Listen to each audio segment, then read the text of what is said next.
Good afternoon বন্ধুরা, দেখো আমি আজকে রোস্ট টমেটোমের চাটনি বানাচ্ছি।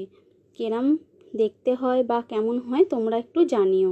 তোমরা যদি এর আগে কেউ খেয়ে থাকো সেটাও আমাকে কমেন্টে জানিও।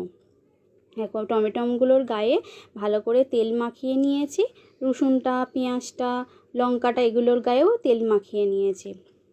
মাখিয়ে নিয়ে ওটাকে আমি পোড়াতে দিয়েছি। এবার ভালো করে পুড়িয়ে নেব। এবার আমার দেখো পোড়ানো হয়েই এসেছে।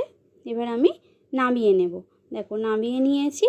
এবার এই যে পোড়া অংশগুলো আছে ওগুলোকে ভালো করে ছাড়িয়ে নিতে হবে। দেখো আমি একটা একটা করে সব পোড়া অংশগুলো সব ছাড়িয়ে নিচ্ছি।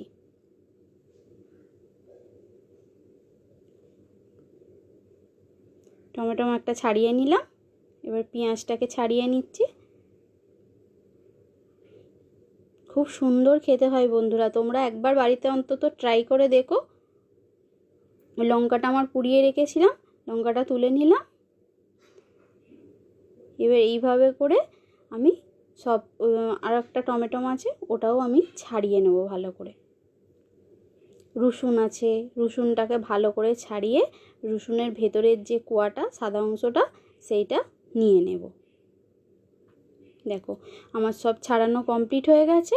এবার এটাকে আমি একটা মিক্সির জারেতে দিয়ে বেটে নিচ্ছি। এটা যদি তোমরা কেউ না বাটতে চাও তাহলে কুচি কুচি করে কেটেও নিতে পারো। তারপর দেখো আমার বাটা হয়ে গেছে। ওর মধ্যে নুন দিলুম, জিরে গুঁড়ো দিলুম আর বিট লবণ দিলুম। এবার লেবুর রসটা দিয়ে দিচ্ছি। এবার এটা ওইটা দেওয়ার পরে ভালো করে ওগুলোকে মিশিয়ে নেব। এরপর দেব একটু কাঁচা তেল। কাঁচা তেলটা দিয়ে ভালো করে ওর সাথে মিশিয়ে নিতে হবে, তাহলেই রেডি।